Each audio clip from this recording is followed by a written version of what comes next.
français l'intègrent, ceux qui dirigent le Mali aujourd'hui, contrairement à ce qu'ils pensent, ils ont un coefficient intellectuel largement au-dessus de la moyenne, contrairement à ce qu'ils pensent. Bouillard!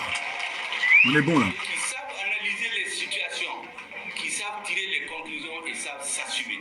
C'est ce qu'Assimi Goïta a fait. Tout son problème, c'est ça. Enfin, nous avons un pays ami. Je préfère le prendre par son nom. C'est le Niger, qui pendant longtemps a été l'un des alliés les plus sûrs dans la lutte contre le terrorisme. Depuis quand on organisait la partition du Mali, nous avons été surpris. Après une réunion de l'Union européenne avec les pays du G5 Sahel, entrant le ministre des Affaires étrangères de ce pays, sorti donner une conférence de presse comme s'il était obligé pour insulter notre peuple. Les manifestations patriotiques du 14 janvier, qu'est-ce qu'il dit? Il dit les Maliens, c'est un patriotisme frélaté.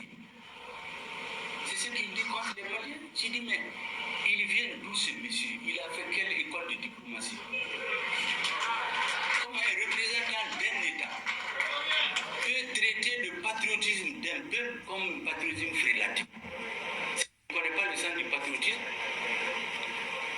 Ce que nous voulons leur dire, c'est un peu de retenue et de réserve. La République sœur du Niger reste République sœur du Niger. Il faut que ça soit très clair. C'est exactement comme la France. Les dirigeants passent, les peuples restent. Hier, il y avait des dirigeants qui soutenaient le Mali. Si aujourd'hui, il y a des dirigeants qui décident de se mettre au service d'un agenda étranger, mais il faut qu'ils nous respectent. Nous avons de la mémoire. Vous savez, pendant la traite négrière qui a duré 5 siècles, les négriers, ce n'est pas eux qui partaient prendre les esclaves, c'est des Africains qui vont les attraper pour venir leur vendre. On a ça en mémoire. Dans l'histoire de la pénétration coloniale, le dernier grand résistant, éliminé en juin 1916, après la bataille d'Andrabokan de mai 1916, Firoun, à Galentessar. C'est l'Africain qui l'a assassiné pour le compte du colon. Nous avons ça en mémoire. Donc il faut faire attention. Il ne faut pas prendre à la légère les responsabilités que l'histoire vous a confiées. Je dois dire que heureusement, nous sommes convaincus que le peuple nigérien, dans sa grande majorité, ne partage pas cette opinion. Et d'ailleurs, je mets monsieur le ministre des Affaires étrangères du Niger, que tout le monde connaît parce qu'il est devenu célèbre maintenant par ses sorties hasardeuses, je le mets au défi de mobiliser autant de personnes que Assimi Goïta a mobilisé dans les rues de Bamako le 14 janvier. Qu'il lance un appel au peuple nigérien, puis de sortir les soutenir. Bouillard! Et comme le dirait chez nous, on trouvera l'âne dans la moustiquaire.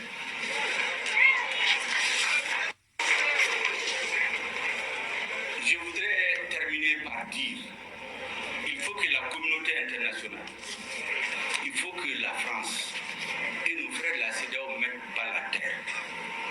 Il faut respecter notre peuple. C'est lui qui sait de quoi il a besoin. C'est un peuple mature.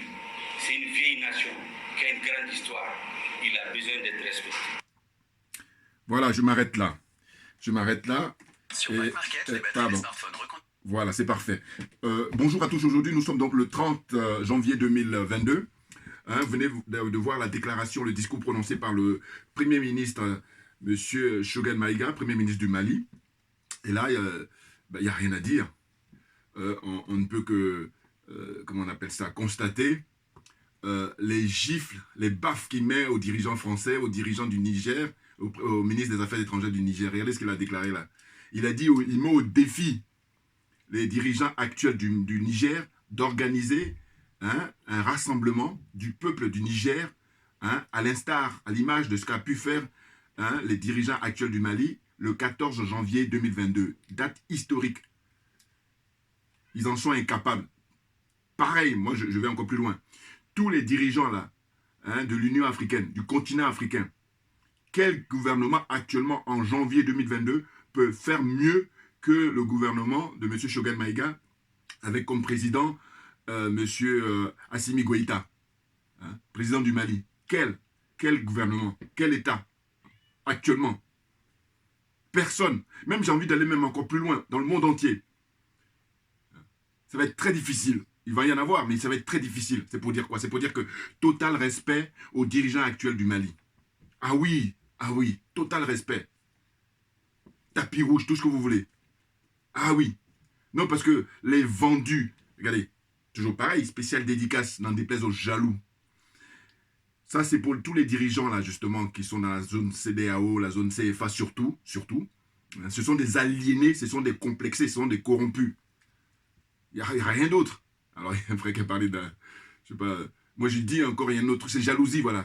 Voilà. Là, c'est pour ceux qui les soutiennent. Voilà. Parce qu'eux-mêmes, ils ne sont pas jaloux, mais c'est ceux qui les soutiennent. Donc, d'abord, en premier, j'ai fait cette affiche-là en dédicace aux dirigeants africains. Et puis, à ceux qui les soutiennent. Et maintenant, ceux qui les soutiennent, eux, j'ajoute jalousie en bas. Voilà. Perturbé comme ça. On est au 21e siècle et ils sont en train de vivre comme si on était toujours arrêté au 20e siècle. N'importe quoi. Voilà. Donc, ce qui se passe, c'est quoi? C'est que les choses sont claires. Hein. Je vous enverrai le lien de ce discours-là qu'il a prononcé tout récemment. C'est clair. J'ai pris quelques notes, puis après, je vais faire mon commentaire ou le faire au fur et à mesure. En fait, pour ne pas oublier, je vais procéder, voilà, par étapes. Quand je regarde là, depuis un moment, les interviews et les discours du Premier ministre Choguel Maïga, qui est comment on appelle ça, un expérimenté de la politique, hein, parce qu'il a été ministre à plusieurs reprises dans les gouvernements par le passé au Mali. Hein. Mais je me dis, mais je me mets à rêver, d'abord je me présente. Djoubian, c'est mon surnom sur le net. Et puis, je me définis comme étant un panafricain convaincu et surtout, je suis accessoirement spécialiste de la France. Accessoirement, voilà. De manière accessoire, je suis spécialiste de la France. Ça, c'est pour narguer les jaloux, là, justement. Enfin, bon, bref. En fait, je l'observe, là, le Premier ministre malien qui s'exprime très bien, qui est très éloquent, et puis qui est intègre, parce qu'il ne mâche pas ses mots. Eh bien, je rêve pour la Côte d'Ivoire, figurez-vous. Mais pourquoi la Côte d'Ivoire? Mais parce que la Côte d'Ivoire, c'est le bon élève de la France-Afrique. Sachez-le. Et en fait, le rêve que je vais vous dire mon rêve. En fait, c'est... donc, en écoutant régulièrement M. Choguel Maïga, je rêve d'avoir en Côte d'Ivoire la même expérience malienne. Voilà, l'expérience des Maliens. Oui. Le peuple est descendu, on a renversé Ibeka. Hein, et puis ensuite, pour éviter qu'il y ait des bains de sang, les militaires sont venus, les jeunes militaires, les jeunes colonels, ils sont venus prendre le pouvoir. Ils ont débarqué Ibeka de manière plus pacifique.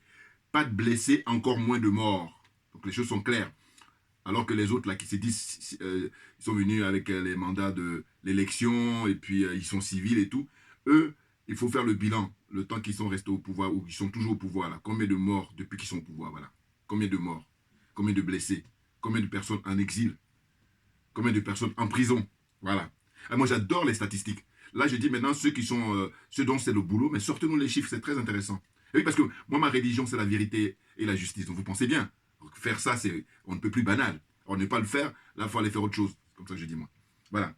Donc, je disais, l'expérience malienne, là, ce serait bien que ça soit reproduit en Côte d'Ivoire.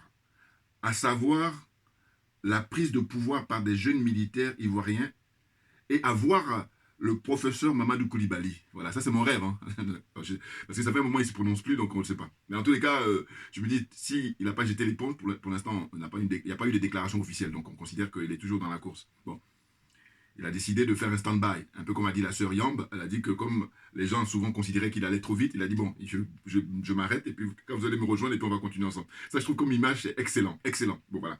Donc, pour la suite, donc je dis, le rêve que je vais faire, c'est que le professeur Mamadou Koulibaly, eh ben, il soit, comment dire, quand les jeunes militaires ivoiriens vont prendre le pouvoir, eh ben, ils le prennent lui comme Premier ministre. Un peu comme ce qui se passe au Mali. Ah oui, parce que, honnêtement, quand je regarde un peu partout, dans toute l'Afrique, là, zone francophone surtout, mais je me dis, mais il n'y a que lui en Côte d'Ivoire qui peut avoir ces genres de discours que prononce Dr Choguel Maïga. Je crois qu'il est ingénieur, je crois, si je me trompe au niveau de sa formation, de sa profession de base.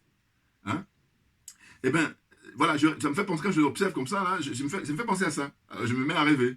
Alors vous savez, c'est le rêve fait vivre, hein, attention. Sinon, si tu ne rêves plus, voilà, on est parti pour se flinguer. Donc non. Donc il y en a qui vont rigoler quand je vais dire ça, alors que non. C'est avec l'expérience et puis aussi l'amour de la vie. Parce que voilà, moi je célèbre la vie. Il y en a qui veulent célébrer la mort, c'est leur problème. Un certain Alassane Ouattara qui tue ses propres collaborateurs. Je le dis, hein, il a fait assassiner Ahmed Bakayoko. Il a fait assassiner le Premier ministre, comment il s'appelle, il a accéléré sa mort en tout cas. C'est lui qui était avant Ahmed Bakayoko là. Voilà. C'est clair pour moi. Il faut arrêter d'insulter l'intelligence des gens. L'intelligence des Africains en général et des Ivoiriens en particulier. Bon, mais là maintenant c'est de notoriété publique. Alors, on sait. Et je dis que lui il se distingue avec les autres dirigeants ivoiriens, en l'occurrence M. Babo Laurent ou M. Konan Bédié, c'est que ces deux-là, M. Babo et Konan Bédié, eux, ils ne tuent pas leurs collaborateurs, alors que M. Ouattara, il le fait, ça. Il est très, très grave, ce monsieur. C'est ce que j'appelle, en fait, c'est des gens qui ont l'apparence d'êtres humains, mais ce ne sont pas des êtres humains. Soyons d'accord. Soyons d'accord. Voilà. Alors, donc je disais, voilà, c'est ça, que les jeunes militaires prennent le pouvoir. Alors, on va me dire le scénario a déjà eu lieu, notamment à l'époque avec le général Robert Gueye. Mais cette fois-ci, c'est différent, parce que je vous dis toujours que, fort du passé, voilà, on a l'expérience, et on se nourrit du passé pour ne pas faire les mêmes erreurs. C'est-à-dire qu'à l'époque, rappelez-vous, les jeunes militaires qui se plaignaient de leur solde, ils ont renversé le président Henri Konan Bédié. Ils disaient qu'il leur manquait leur solde et tout, parce qu'ils avaient été en déplacement dans des pays là. Bon, c'était ça à l'époque le motif. Et ils ont fait un coup d'état, ils l'ont renversé. Bon. Et eux, comme ils n'étaient pas expérimentés, ils sont allés chercher le général Robert Gueye, qui lui a fait l'école de guerre de Paris. Hein, enfin, voilà, c'était quelqu'un de très qualifié. D'ailleurs, à l'époque de Fauboigny même le redoutait, et il avait fait même nommer à l'époque chef d'état-major. C'est vous dire, c'est vous dire. Bon. Mais le pauvre, bon, voilà, comme c'est pas un politique, il s'est fait avoir, et puis voilà, il est dans ce que j'appelle les dégâts collatéraux. Hein. Bon, enfin bon, bref. Mais ce que je veux dire, c'est quoi? C'est que là, maintenant, nous sommes comment dire ça, oui, au 21e siècle, nous sommes en 2022. Donc ce dont il est question, c'est que des jeunes militaires, dans mon rêve, ils viennent pour prendre le pouvoir en Côte d'Ivoire et puis ils prennent comme Premier ministre, comment dire, sachant qu'un jeune colonel là-bas aussi, ou colonel ou lieutenant-colonel ou capitaine, en tout cas un officier supérieur. Ça c'est très important, parce que là, on n'est plus avec les sous-officiers. Là, voilà. Donc, il faut des gens expérimentés, un peu comme disait le Premier ministre Choguel Maïga, il dit ils ont un quotient intellectuel au-dessus de la moyenne. Actuellement, là, les dirigeants maliens, voilà, bouya, encore. Donc voilà, les choses sont claires. Donc je rêve de ça, voilà. Donc je fais cette introduction-là. Et ensuite, ce que je vais dire, c'est le Premier ministre malien, dans sa déclaration, il demande aux dirigeants français de respecter le peuple malien et ses dirigeants. C'est clair, il leur demande, tout au long de son discours, il demande le respect. Or, il se trouve qu'ils ne respectent pas du tout les Africains. On est d'accord. C'est pour ça que je vous dis, l'élite française, d'ailleurs, il y a un mec là, soit c'est un troll, ou en tout cas, je ne sais pas, mais il me dit, oui, il faut rendre votre nationalité, et puis qu'est-ce qu'il dit encore sinon, vous êtes un aliéné. Je lui ai dit à la fin, quand je lui ai apporté une réponse, je lui ai dit, écoutez, venant de vous, quand vous me traitez, moi, d'aliéné, je considère ça comme un compliment. Voilà. Bouya. Non, là, on fait concours d'intellect, là, parce que moi, je dis concours d'honnêteté intellectuelle. Alors là, c'est un exercice qui me plaît beaucoup. Voilà. Vous êtes profondément malhonnête, et puis tout ce que vous cherchez, c'est de faire diversion. Tout ce que vous cherchez, c'est de décourager les gens. Mais j'ai pas le temps. Assimi Goïta, j'ai pas le temps. Vous comprenez? Donc, je dis, écoutez, deux expériences. Vous avez quelqu'un qui a la nationalité française, qui est d'origine africaine, et puis qui, lui, ose pas critiquer la France, malgré tout ce qu'on nous fait. Là, lui, il n'est pas aliéné du tout. Non, mais vous êtes sérieux, là? Vous êtes sérieux? Bon, voilà, enfin, de toute façon, la plupart des gens me donnent raison, donc... non, mais je veux dire, bon, c'est normal aussi, parce que, je dis, je bouscule leur, comment dire, leur paradigme. C'est de ça dont il s'agit. Ah ben oui, nous, on est venus pour renverser la table, parce qu'on estime que jusqu'à présent, l'escroquerie a assez duré. Donc, il faut maintenant...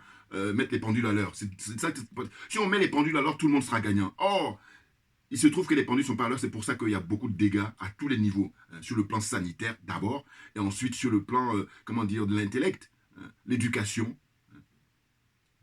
même l'alimentation. Voilà. Plein de trucs comme ça, les répercussions. Vous vous rendez compte? Donc nous, notre démarche, elle est très salutaire, dans le sens où on veut mettre l'homme à la place, l'humain, au centre.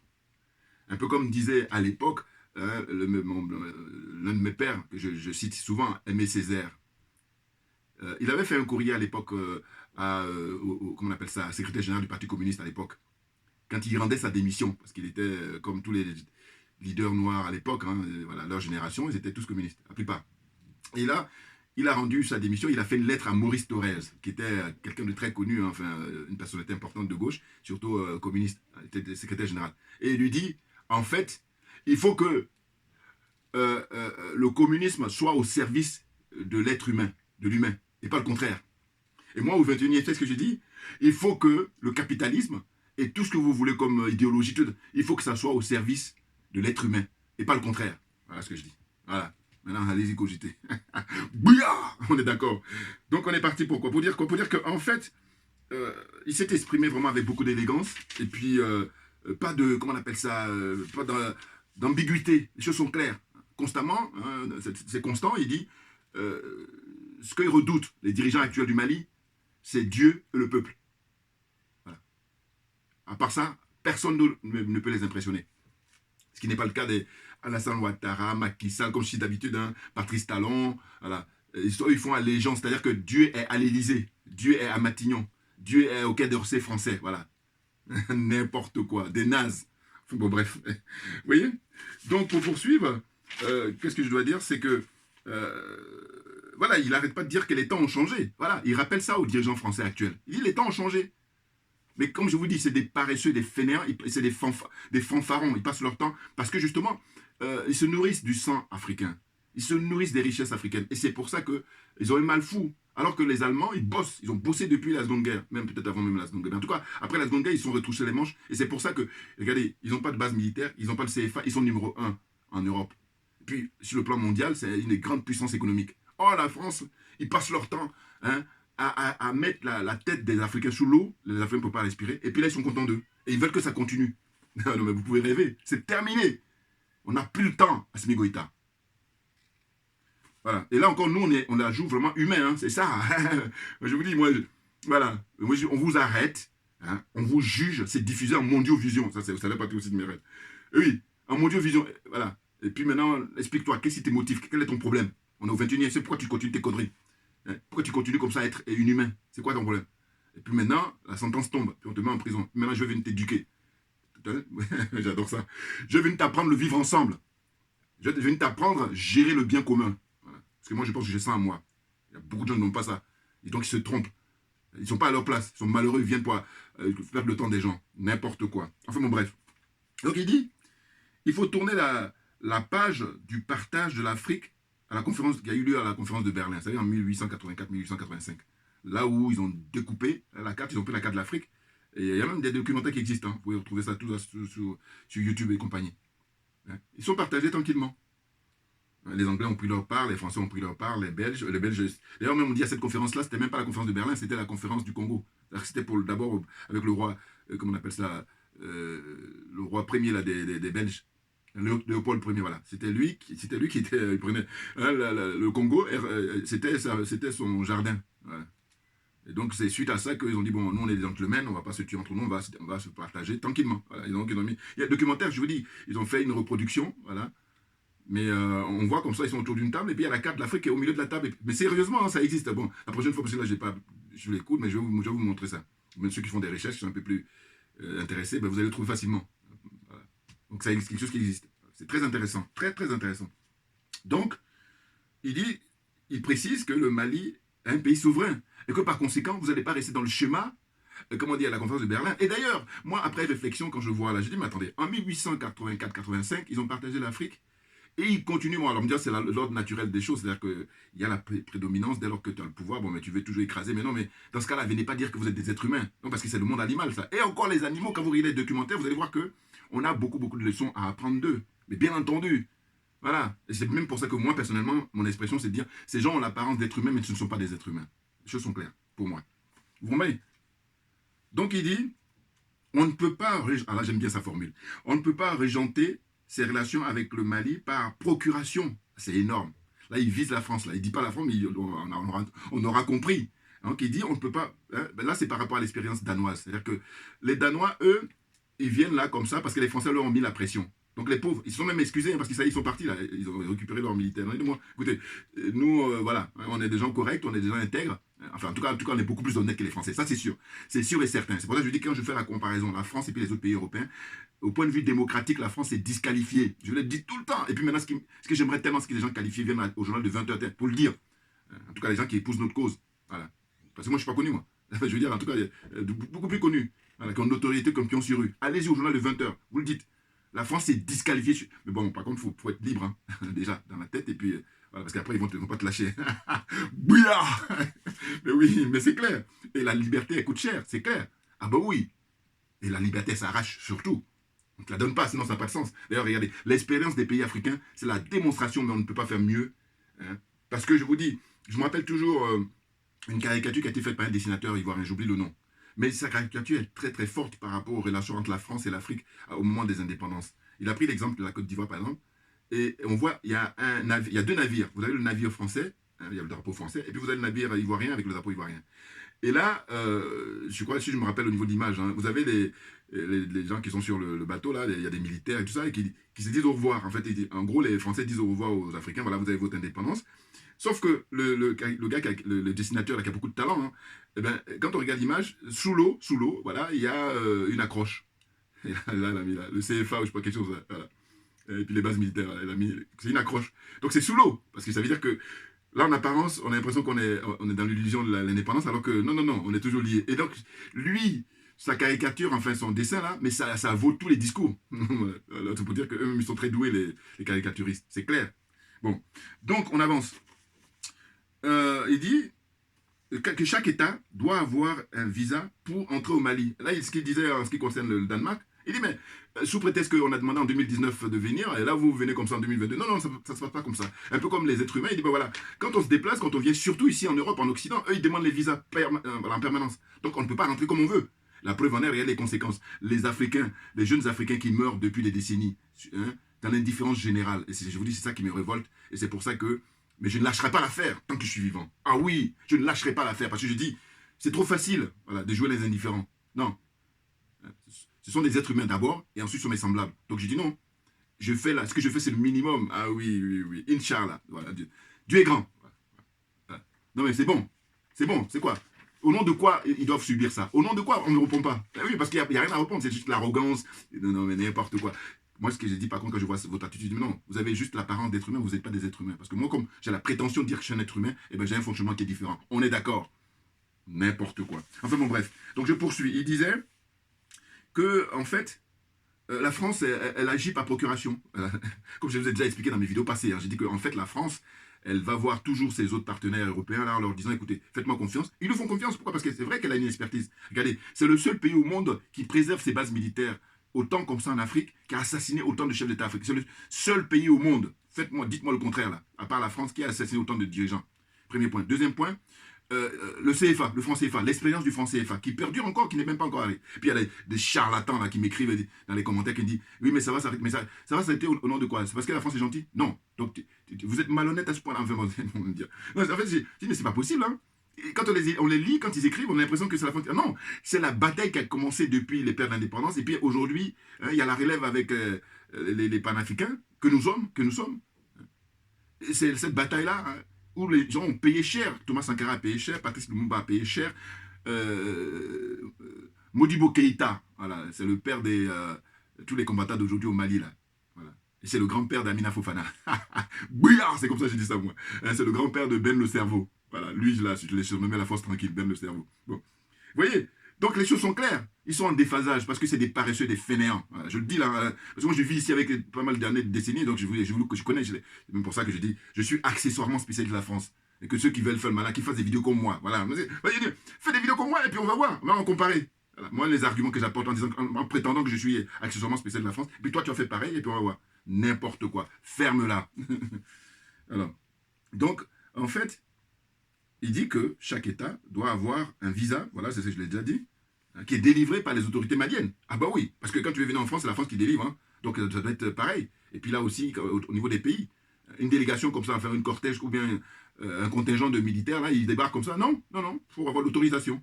Quand bien même ça avait été écrit en 2019, d'ailleurs en 2019 c'est Ibeka, qui était un aliéné, qui était à vos bottes. Voilà. Mais là maintenant, on vous met face à la réalité, et puis vous êtes là en train de jouer les arrogants, les malpolis. Ça, c'est quand on est gentil qu'on dit ça. Alors, qu'est-ce qu'il y a d'autre? Donc, il dit il faut absolument une autorisation de l'État malien, c'est clair. Ça, c'est quand on est souverain qu'on parle comme ça. Hein. C'est pas les Alassane Ouattara, ni Macky Sall, ni Patrice Talon qui ont parlé comme ça. Talon, je ne le lâche pas, je vais vous dire pourquoi. Parce que je dis, je ne supporte pas qu'il a escroqué le suffrage comment on appelle ça, des Béninois. Les Béninois lui ont fait confiance, il a été élu régulièrement, et puis le mec, il a fait un envers. C'est ça. Mon problème avec Talon, c'est ça. Hein. Ah oui, et puis je vais vous dire, pareil, pareil, non. Mais je veux dire que quand j'attaque Talon constamment, c'est à cause de ça. Je dis, il a vraiment dupé le peuple, mais c'est très grave. Ah oui. Là, il a caché son masque, et puis il a fait tomber après. Parce que si le peuple savait qu'il allait faire ça, mais vous pensez bien qu'ils allaient peut-être prendre Zinsou qui n'est pas le mieux. Mais bon, en tout cas, voyons, on en est rendu là. Vous voyez l'état dans lequel ils mettent les gens? On en est rendu là. Zinsou, lui, il est envoyé par la France.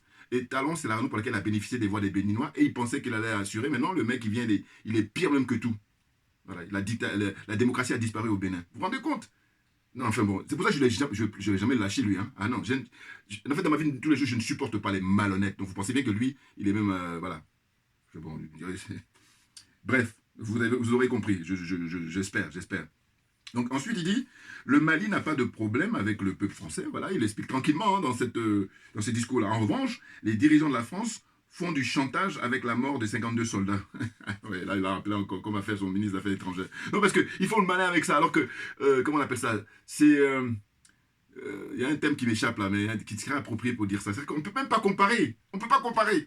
Il y a un thème vraiment qui est très très bien, mais quand je vais le trouver la prochaine fois, je vais pouvoir le balancer. Mais pour dire que leur histoire de oui, il y a 52 morts, mais j'ai dit c'est des pauvres, parce qu'eux, ils n'ont rien compris. Mais on va s'incliner sur leurs morts. Mais cela dit, si nous, en tant qu'Africains, c'est-à-dire tous les pays africains, la contribution qu'ils ont apportée pour aider la France en 1800, je ne sais pas combien, avec le général Mangin, là. Et puis ensuite, la première guerre mondiale en 14-18. Et après, il y a la seconde guerre en 39-40 et puis 45. Voilà. Et puis sans compter les guerres coloniales, là. C'est-à-dire Indochine, Algérie et tout ça.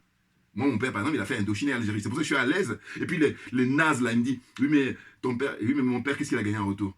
Donc le minimum, c'est que, quand je dis j'ai la nationalité française, mais c'est un pipi de chat, ça, pour moi. Mais bien entendu, parce que je dis, si lui, avec le fait qu'il a participé, là, malgré lui, il a été réquisitionné, et puis comme des milliers d'Africains, voilà. S'ils avaient eu la rétribution, c'est-à-dire à la hauteur du sacrifice qu'ils ont fait, là, je dis, ah, je ne peux pas la ramener aujourd'hui. Mais ils n'ont rien eu. Même ils ont été tués. Il y en a plein qui ont été tués. Et puis là, vous voulez. Non, mais attends. Non, mais bon, ils sont mauvaises foi. Et puis ils sont mauvais perdants surtout. Mais là, vous allez accepter là, le verdict. Parce que maintenant, là, on a compris. On ne va pas rigoler. On n'a pas de temps à perdre. Assimi Goïta.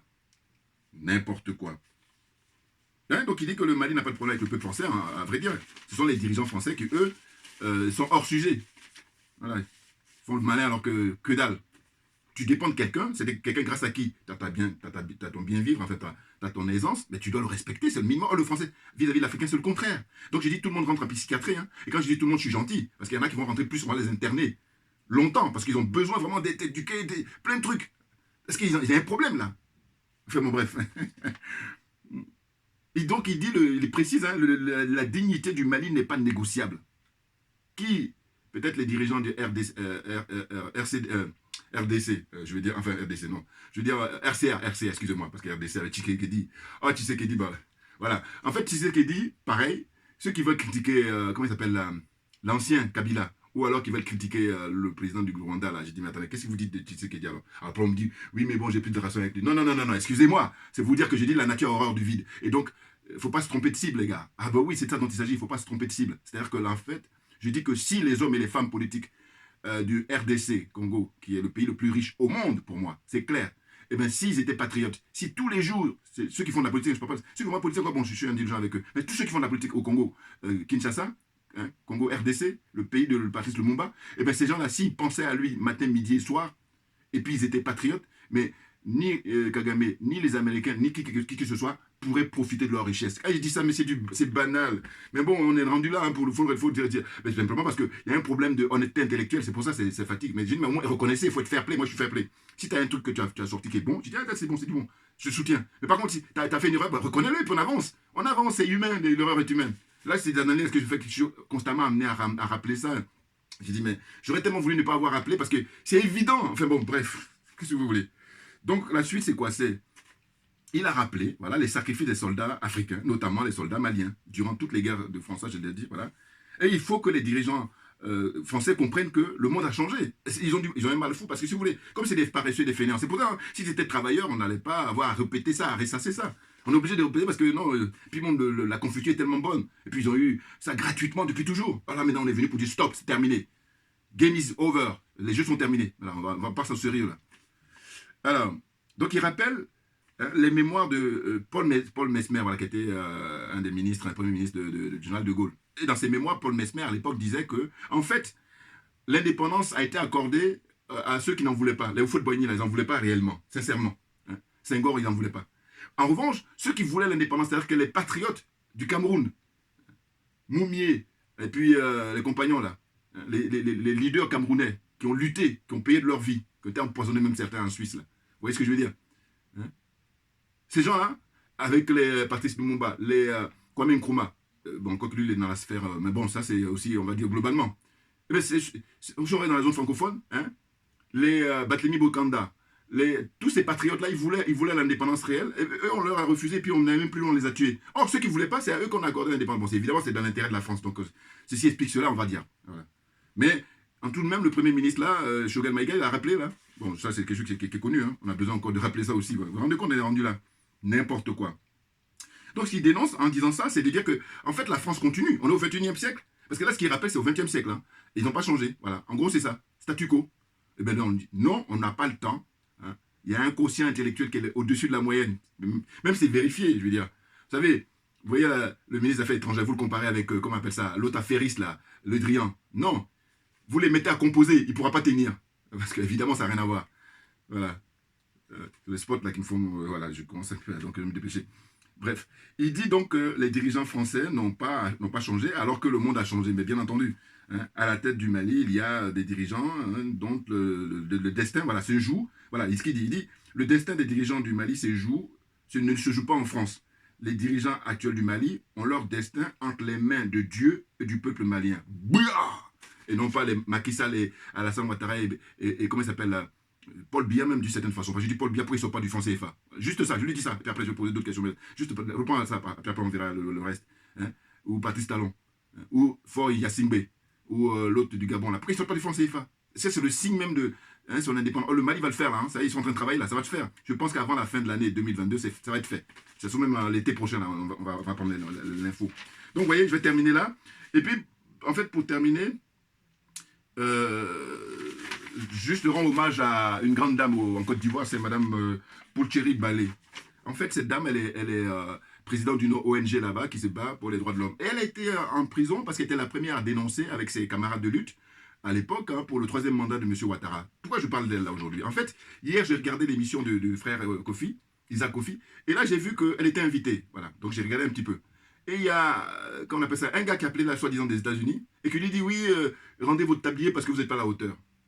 Alors, ce qui est intéressant, c'est qu'elle garde d'abord son calme, mais c'est des gens qui ont répondu à sa place. Ça, je trouve ça génial. Ah ben oui, c'est un peu comme moi, là, d'ailleurs, quand deux fois les gens m'attaquent, il y a des gens qui répondent à ma place, c'est génial. Parce qu'en fait, c'est ce qu'on dit, Dieu, il fait ton boulot, il fait le travail pour toi, parce que tu es dans la vérité. Donc c'est bon, tu n'as même pas besoin de te fatiguer. Donc, le mec, il s'est fait laminer par des gens qui ont répondu après. Et moi, c'est marrant parce que j'étais très content, parce que, en fait, j'ai jamais appelé, je confie, mais je l'encourage, je le soutiens.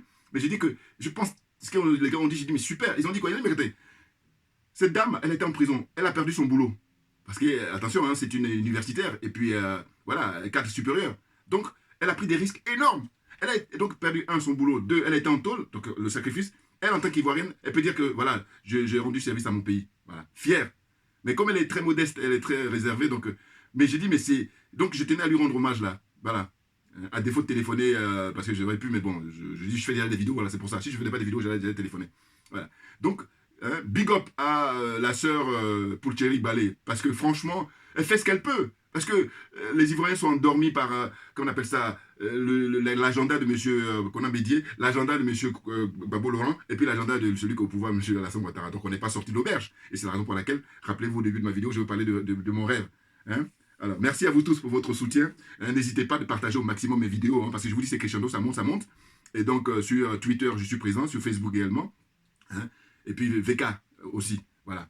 On lâche rien parce que nous sommes dans la vérité et c'est nous qui avons raison. Et comme disait toujours, je dis, hein, Aimé Césaire, l'heure de nous-mêmes a sonné. Voilà, l'heure de nous-mêmes a sonné plus que jamais. On lâche rien.